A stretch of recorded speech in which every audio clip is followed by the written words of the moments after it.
Capítulo 1. O princípio de retidão. Veremos que justiça e senso de retidão emanam das leis da vida, a ponto de se reconhecer nelas qualidades de alta moralidade. Como é possível isso no plano biológico? O que significa isso e como se explica? Moralidade significa um estado de ordem no nível espiritual. Mas este estado de ordem é o mesmo que a ciência encontra no plano da matéria e da energia, tanto que o codificou, expressando-o com leis exatas, positivamente controladas. Então, essa moralidade biológica que encontramos nas leis da vida nada mais é senão uma expressão relativa a esse nível da ordem universal da lei. Trata-se da mesma disciplina vista pela ciência no campo físico e dinâmico, a qual se verifica também no campo ainda mais avançado da conduta do homem e da moral que a dirige. Trata-se do mesmo princípio de ordem inserido na lei e atuante em níveis evolutivos diversos. É assim que se explica como a conduta humana está sujeita a normas éticas. Assim, podemos dizer que a vida, ainda que em proporção e em forma adaptada ao seu grau de evolução, é fundamentalmente honesta. Até no seu nível mais alto, constituído pela psique e pela consciência, tal condição é dada por um estado de equilíbrio, de correspondência entre causa e efeito, entre ação e reação, etc., que encontramos no mundo da matéria e da energia. Trata-se do mesmo princípio de ordem que no nível superior da psique e da conduta toma a forma de retidão e justiça. Essa equivalência de valores em forma diversa nos vários planos evolutivos é possível porque o todo, devido à sua unidade fundamental, é regido por uma única lei. Trata-se do mesmo princípio de harmonia que rege todo o universo. É assim que tudo, no fundo, porquanto é um momento da lei, moraliza-se em qualquer nível. Desse modo, então, daquilo que se verifica nos fenômenos da matéria e da energia, quando violamos as leis de seu funcionamento, podemos deduzir as consequências de nossas atitudes quando fazemos a mesma coisa no campo moral. Há uma equivalência básica entre as leis dos vários planos, pelo fato delas nada mais serem senão aspectos da mesma e única lei, vista em momentos evolutivos diversos. Assim, aos efeitos de uma violação em um plano, correspondem os efeitos que se verificam em outro plano. É importante compreender esses conceitos, por causa das consequências práticas que derivam daí. Acontece, então, que uma violação de retidão no campo moral pode levar a consequências danosas, correspondentes às de uma violação do paralelo princípio de equilíbrio presente, por exemplo, na lei de gravitação. Isto porque, em ambos os casos, verifica-se a mesma violação do princípio universal de ordem, do qual é feito a lei. Segue-se que a falta de retidão é um fenômeno analisável, assim como a falta de equilíbrio, porque em ambos os casos temos efeitos calculáveis, proporcionais à quantidade de afastamento da posição de equilíbrio na ordem da lei, isto é, à quantidade de violação efetuada. Em suma, o desacordo com ordens similares, das quais é feita a lei, paga-se com consequências negativas tanto no plano matéria-energia como no moral. Assim, a posição certa ou errada, com referência ao plano matéria-energia, encontra no plano moral, dado pelo nível biológico, o seu equivalente nos conceitos de moral ou imoral, honesto ou desonesto. Então, o erro de direção que em sua conduta o indivíduo comete perante a ética em seu campo produz os mesmos efeitos negativos produzido pelo erro de direção que o motorista ou o astronauta cometem em suas funções. Tratando-se de um mesmo fenômeno de desequilíbrio, é lógico que ele deva ser estudado nos dois campos diversos segundo os mesmos princípios.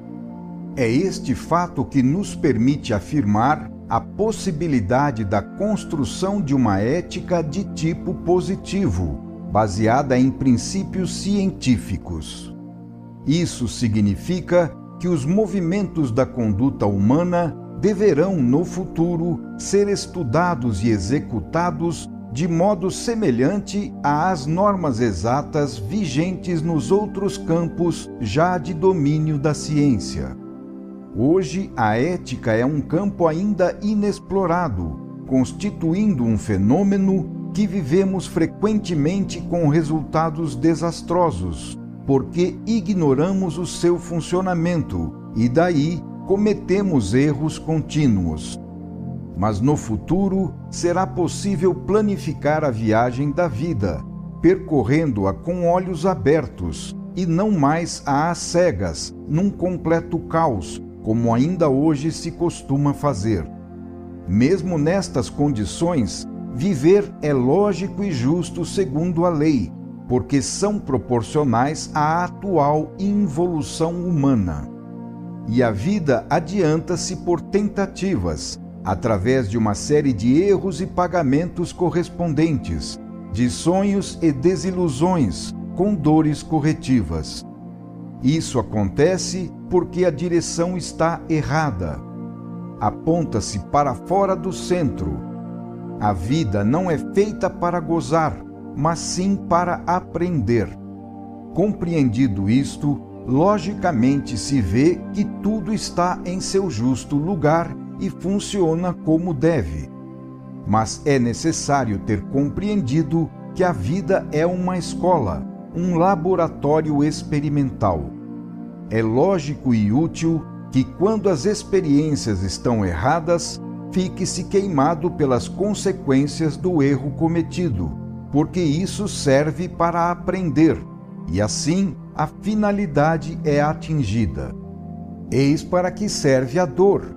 Eis quão útil é a dor, que é necessária para eliminar o erro a fim de se evoluir em direção ao melhor, mas que parece danosa e é julgada um mal porque não se compreende a sua função. Muitas coisas nos parecem erradas porque as vemos fora de seu devido lugar e, portanto, não compreendemos a sua posição nem a função exercida por elas. Mas se observarmos bem, veremos que tudo, segundo sua natureza, cumpre a finalidade para a qual existe.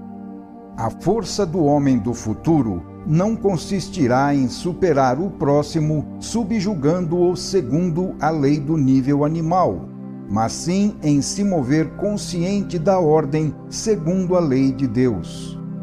Tratemos agora de analisar o fenômeno. Como calcular os efeitos maléficos de uma ação nossa contra a retidão, isto é, realizada no sentido anti-lei?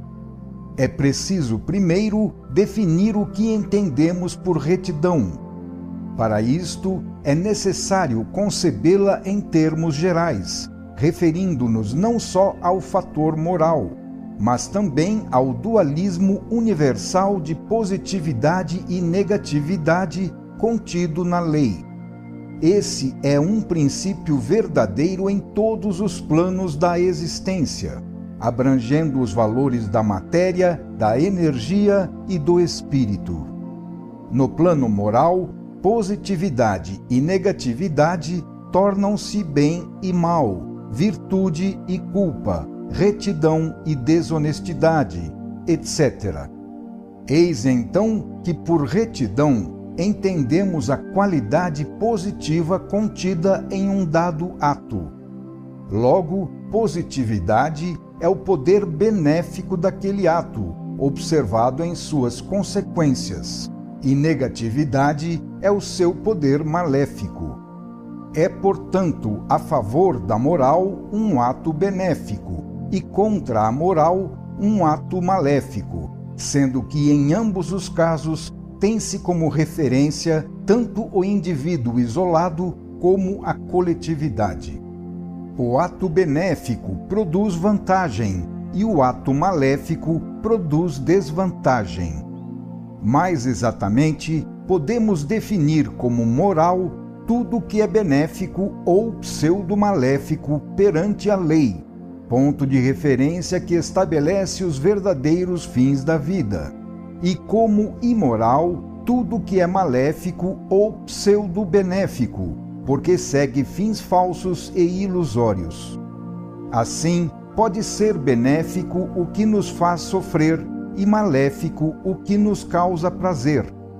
No campo moral, positividade e negatividade tomam a forma adequada para satisfazer os fins que a vida se propõe realizar, segundo o plano de evolução no qual ela se encontra e trabalha naquele momento.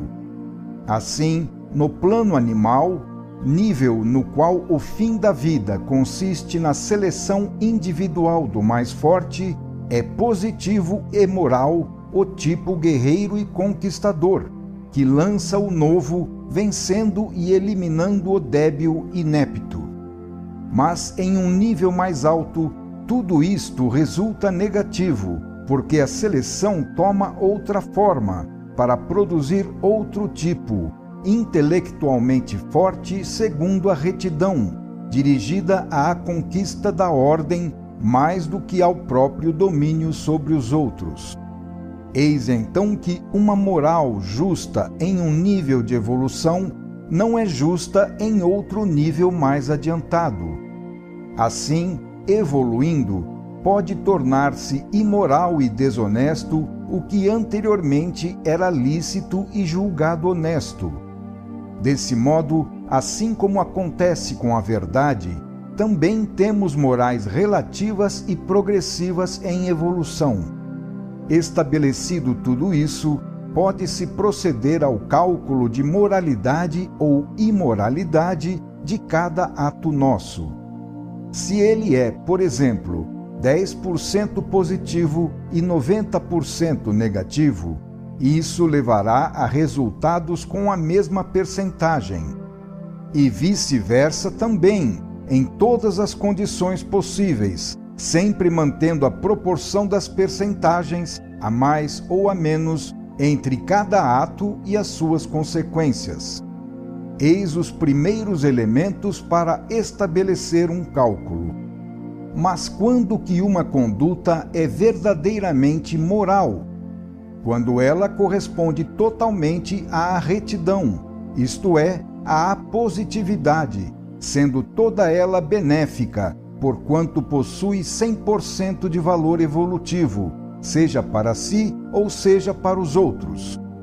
Pode-se assim medir o grau de moralidade ou de imoralidade de um ato, observando que percentagem ele possui desta ou daquela qualidade oposta. Essa posição nos faz conhecer o tipo e a quantidade das causas boas ou más postas em movimento, dando-nos, portanto, também a medida das qualidades e volume dos efeitos que inexoravelmente acontecerão. Dessa forma, pode-se prever os efeitos quando são conhecidas as causas que os determinam, das quais eles são as consequências. E as causas são dadas pelos elementos aqui tomados para exame. O segredo para conhecer aquilo que nos acontecerá na fase de efeito reside em nosso conhecimento do que somos e, portanto, fazemos na fase de causa. Compreendida a técnica do fenômeno, pode-se prever o seu futuro desenvolvimento. É lógico que seja assim, porque o efeito está contido na causa, sendo a continuação de um desenvolvimento que se pode conhecer antes da sua manifestação, prolongando a linha por ele já traçada como continuação do caminho na direção em que ele foi iniciado. Pode-se, portanto, praticar uma pequena futurologia aplicada aos casos da própria conduta e de suas consequências. Final do capítulo 1.